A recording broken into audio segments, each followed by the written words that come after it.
What's going on YouTube? It's your boy J Wall. We come back with another reaction video. We got the story of Splur Gang. That's a crazy name. I ain't gonna lie. Splur Gang, bro. But PlayBoiCarti's in it. And now, since there's a group, where's his group members at? I just know PlayBoiCarti's a janky ass nigga. He's probably the top 5 jankiest nigga alive. That's all I know. But y'all about to find out through this video. So no more talk. Let's get right to the video. I just know he janky as shit. Like, look at this picture of him. He's janky as fuck. Can't even hear that jump. As of 2023, PlayBoiCarti, Uno the Activist, and Thousand Man Fani are in completely different places in their careers. The latter are semi-successful, while Carti has risen to the top of mainstream rap. But at one point, these three all had the same level of popularity, and were even part of a group. Two of them were literally family, and as a trio, they formed the group Splur Gang, dropping a couple SoundCloud classics before they disbanded. In this video, I'll be going over the members' background, the music they made, and the many beefs that led to their brutal falling out. The story of Splur Gang. Splur Gang was a group consisting of PlayBoiCarti, Uno the Activist, and Thousand Man Fani, active from around 2014 to 2016. Uno the Activist and Carti, who many people think are real cousins due to how close they were to each other around that time, were family friends. They knew each other since they were little kids. Their families went to school together, and so did they. Since Uno and Carti grew up together, naturally they both started making music together around the same time. There are old tweets of Carti supporting Uno's music. Troy is Uno. Uno is right next to Carti in Carti's music video. So they were very close as young kids. Fani came into the picture a bit later. Uno had a crib when he was 18 and Fani was one of the people that just ended up being there. They said they became very close after they jumped Uno's roommate. Some fans refer to this time period of Carti, Uno, and Fani as the golden era, claiming it was what— I heard he jumped the roommate. Bro, if I get jumped by my roommates, bro, it would be hell living in that house every day. Like, yo, you don't even want to come home. I'm shitting on your pillows, bro. Like, I'm shitting on your pillows. Bro, I'm shitting in the shower. I'm just doing dumb shit. Like, yo, you just jump me. It's not like, and I'm catching y'all niggas one-on-one every time. And I'm pouring milk down your shirt. Like, it's about to be a crazy time, bro. I ain't gonna lie, shit gonna be hectic. When they made their best music. Keyword, some. The three of them together didn't have a large amount of songs where they were all featured, but they worked with each other heavily and were constantly seen with each other, especially Carti and Uno. Newer fans often question the validity of this group, and yeah, they were a serious group, not just friends. They had a logo based off the Mercedes-Benz logo, and the text 678, which is the area code of Atlanta, the city they were from. And during the time period they were active, they dropped a plethora of notable tracks. Splur Gang. Yes, they literally have a song called Splur Gang, with close to 1 million views on YouTube. The song is about their life in LA, making money, and splurging on brands like Fendi. Sleeping with my 9. Carti raps in an auto-tuned voice about his lavish and dangerous lifestyle, sleeping with his 9. Uno raps about hitting the mall. V-Lone Thug, released as part of ASAP Mob's Wavy Wednesday series and an ode to V-Lone, ASAP Bari's streetwear brand. Carti eventually got V-Lone tatted on him, and at the time it was cool. Carti and Uno were both getting exposure from ASAP, who were wildly popular at the time. Even Uno was calling himself a V-Lone Thug. What? The song is them repeating what. Fun fact, Carti says what 135 times, Uno says it 3 times. The song was supposed to be a part of ASAP Mob's debut album Cozy Tapes, and the music video was dropped on ASAP Rocky's YouTube channel to help promote them. You and Me, one of the last songs Uno and Carti ever recorded, featuring production from Pierre Bourne. And even though it's one of their best and a fan grail, it was only released to the public after it leaked 2 years later in 2019. The members also shout each other out. Check it out after the video. Thousand Man Fani in his 2016 song SCG. PlayBoiCarti's 2014 track titled Bag, where he said, "Splur Gang be my clique, I'm CEO of that." Back when Uno was in high school, he dropped a song called I Doubt It. Carti can be seen in the music video, and Uno even coincidentally uses Splur as an ad-lib. Another interesting part about them is they used to use the same beats quite often. The beat on Uno, Sipping Tea, is the same as Carti's Motivated, and the beat on Carti's Check is the same as Uno's Shine, with an I. But unfortunately, as you all know, the relationship would sour and the members would never actually reconcile. There was a lot of beef, but there were 2 major ones, Fani versus Yachty and Uno versus ASAP Mob / Bloody Dior. What does this have to do with Carti? Well, he was friends with all of them, and this eventually turned into Fani and Uno versus Carti, and be the end of Splur Gang. It's late 2015 and ASAP Rocky just met Carti through Ian Connor and introduced him to the ASAP Mob. At the time, Carti was around several other rappers from the underground scene in Atlanta. For example, here's him with Slime Cito.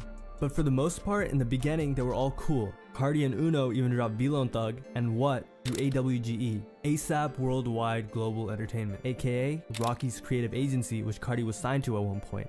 Carti, Uno, and ASAP Mob could even be seen together at ASAP pop-up shops, alongside Fani, D Savage, Ian Connor, and the rest of the mob. So around late D Savage sold. Yo, whenever his name pop up, I just remember that little snippet he had, bro. That shit was so clean and you sold the bag, bro.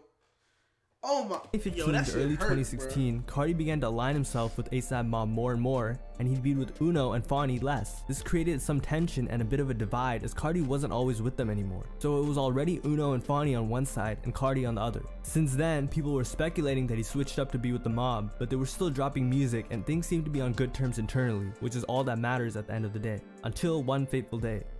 Bloody Dior, who's a creative director / model, shot Uno. Yes, shot him, and Fani immediately sided with Uno, rightfully so. Carti was indifferent and still hung out with the ASAP mob, even calling Bloody Dior his big bro. What's even more unfortunate is the fact that Dior— Yo, what the fuck is wrong with this nigga, bro? If my man, if I got shot and my day one mans is calling a big bro, yo, my nigga, I'm shitting on your pillows, bro. Shit gonna be fucking crazy for you, bro. I'll backdoor you when I get the chance. I'm doing all that shit. Yo, what? Yo, what? Don't even know what to say because I'm so astonished, bro. Carti a janky ass nigga. and Uno were close at one point. He even said he'd bet it all to show you how close they were. Bloody Dior would even drop a diss track on Uno, Free Smoke Part 3, which some fans pointed out sounded just like Uno. After the situation transpired, Carti made it clear he was not going to side with Uno. Uno made a bunch of tweets about Carti switching up on him. This ain't no diss, but I would never sell my soul for the fame. I would never change on my family over woman. I would never friend my brother's enemy. I would never talk down on family. So guys, I don't f with them before they meet. All that devil worship feeding statues is out. He'd go on to say they're selling their soul and getting f for fame. The secret is out. People look you in the eye and say, I can take your style because we're family. Then never see you again. If a person shot my brother, I would never call the shooter my big homie, especially when these guys babies out here. Y'all seeing things from one side. That shit dead as of today. People lie on the shine. Ain't that crazy? He'd go on to say, I'm not a V-Lone thug, meaning he doesn't mess with Carti and the rest of ASAP Mob like he once did and even repped on their song V-Lone Thug. He then showed him and Carti's DMs. Carti says they love using his name for attention, he doesn't have to be cool with anyone and can come for anyone, to which they call him a snake. To continue the drama that was the Real Housewives of Splur Gang, 1000 Band Fani had beef with Lil Yachty. Fani and Yachty, both being from Atlanta, were pretty close at one point and were even working on a collab tape, but they fell out over a girl who set Fani up to slime Cito, who stole his chain. Yachty posted a photo of his chain, which made Fani pretty mad, but Yachty took to Twitter to explain he didn't know it was Fani's chain and he would never do something like that, which is understandable, right? Not to Fani. It was too late for Fani to forgive him. After a show, Fani would shoot his water gun towards Yachty's car and call him afterwards to let Yachty know. Fani even had beef with Quality Control, Yachty's label. A year after the altercation between them, Fani had forgiven Yachty, but Yachty didn't know. So while trying to go up to Yachty and congratulate Yachty on his album's success, Fani got absolutely packed by Lil Yachty's security at South by Southwest, and Yachty effectively won the beef. A week after— Yo, but like, if we're not beefing no more, you gotta let me know. Like, that's just how it go, bro. You can't be doing that shit. Fani got jumped, a fader video between Carti and Yachty would be released. So naturally, Fani must have felt like Carti didn't have his back, because he didn't. This, on top of the Bloody Dior and Uno situation, seriously tainted their relationship. Fani would later make up with Ian Connor and Lil Yachty. Of course, Uno supported Fani and released the diss track on Yachty, Free Smoke Part 1. This track was in support of Fani after his beef with Yachty, letting Yachty know he wanted all the smoke. It was actually produced by Pierre Bourne. Free Smoke became a series. Yo, Pierre just, he don't give a fuck, man. That nigga Pierre just, oh, you need a track? I got you. He just dropping that shit. He don't care if you beef with who. Yo, you be beef with Pierre's dad, he still gonna give you that fire beat, bro. He don't give a fuck. He dropped a part 2, which is just a diss, and who it's directed at is hard to say. And of course, Bloody Dior, after shooting Uno, would drop part 3. Since then, Uno and Fani have addressed the situation multiple times, and a lot of it is in their music. Sad Truth Freestyle. On Sad Truth, Uno addresses his falling out with Carti. He claims money was the difference between him and Carti. They used to be brothers. Carti ate off Uno, and an enemy of Carti's was an enemy of Uno's, but Carti chose on him. In Shine, with a Y this time, Uno sings about Carti's betrayal, saying better watch who you call your bro, and why you betray me, I don't know. Later on, in 2019, Uno would remix Carti's song Pissy Pamper and reply to a comment saying I don't hate him, don't love him. Not picking sides with yourself is crazy, but by that time, the beef was over. Fani addressed the situation as well. He said he still loves Carti, he just thinks he's a female dog, and can't forgive him over the internet for speaking ill of him behind his back. Much later on, in an interview in 2020, Uno did say, I got nothing against him, but I'm not gonna take back what I said. Everything happens for a reason. I know where we stand, so it's cool. more blessings to him. And when Whole Lotta Red dropped, Uno even took to Twitter and wrote, "Congrats on the album, at PlayBoiCarti, love you." Final thoughts. Overall, Carti wouldn't have reached the popularity he has today without Splur Gang, but he likely wouldn't have gone to where he is today without the help of ASAP Mob. I ain't gonna lie, Splur Gang, the niggas in there, bro, they real thorough. I ain't gonna lie, from what we seen, they thorough as fuck. If you beef with my mans, they gonna get you. If you not beef with my mans, we cool. But then Carti, he janky as shit.